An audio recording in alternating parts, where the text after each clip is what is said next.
Finding light in the darkness is a very American thing to do.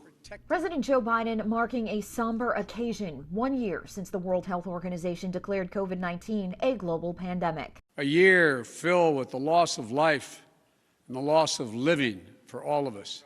In a nearly 25-minute speech, Biden reflected upon more than 500,000 U.S. lives lost, praised Americans' resilience, and prepared the nation for more challenges ahead. The only way to get our lives back, to get our economy back on track, is to beat the virus. And talked about how he believes the nearly $2 trillion COVID relief package he signed into law Thursday afternoon is going to help restore normalcy to American life. All adult Americans will be eligible to get a vaccine no later than May 1. If we do our part, if we do this together, by July the 4th, there's a good chance you, your families and friends will be able to get together. The speech, the kickoff of a campaign by the White House to let American voters know what they're getting. A new website that will help you first find the place to get vaccinated and the one nearest you. We can accelerate massive nationwide effort to reopen our schools safely. The effort will see Biden, Vice President Kamala Harris, and cabinet members travel to multiple states to highlight federal aid programs funded by the bill and bat back against Republican criticism. Biden's first stop on the tour will be next Tuesday in Pennsylvania.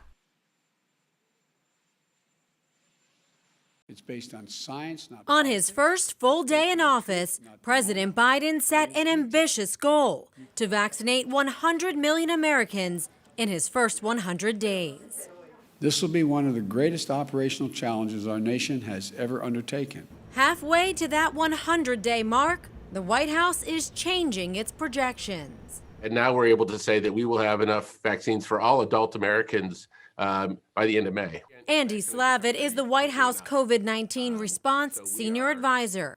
He says a third vaccine, increasing the pace of distribution, and adding vaccination sites are all factors that led the administration to accelerate the timeline. We are ramping up very, very quickly. But some health organizations are voicing concerns. Number one, we have to get good data.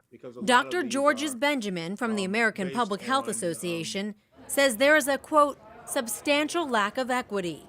According to the CDC's COVID data tracker, 65% of those who've received at least one dose of the vaccine are white.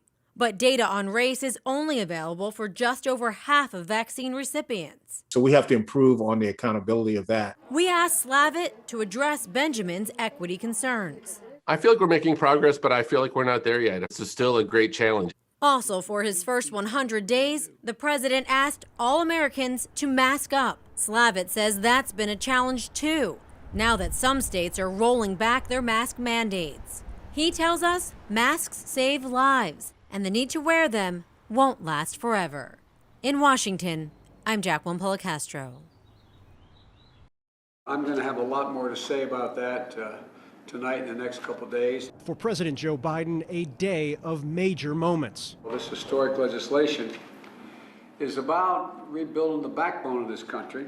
With major challenges still ahead. Biden signing his cornerstone legislative achievement into law, the $1.9 trillion COVID relief bill.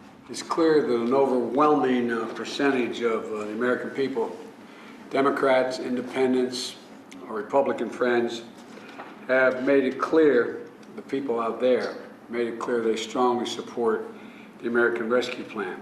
Just hours before his first primetime address to the nation. What I'm talking about tonight is the impact on the virus and how we're going to end this pandemic. Where officials tell CNN he will talk about the sacrifices made by Americans over the last year. A symbolic moment, just 1 year to the day after this from his predecessor. This is just a temporary moment of time that we will overcome together as a nation and as a world. With the coronavirus death toll now topping a staggering 525,000, and nearly 2,000 still dying each day, Biden will drill into the linchpin of his administration's plan to beat the pandemic, vaccines, their distribution, and what's next. He plans to provide a clear outline of his approach, level with the American people about what is required of them, but also provide a sense of hope. Biden's bill signing serving as the starting gun to an all-out administration-wide blitz to promote the measure. with top administration officials from the president to the First Lady, Jill Biden, Vice President Kamala Harris, and nearly the entire cabinet preparing to head out into the country. The message to be hammered home, according to an internal White House memo obtained by CNN, quote, that help is here for them and their families.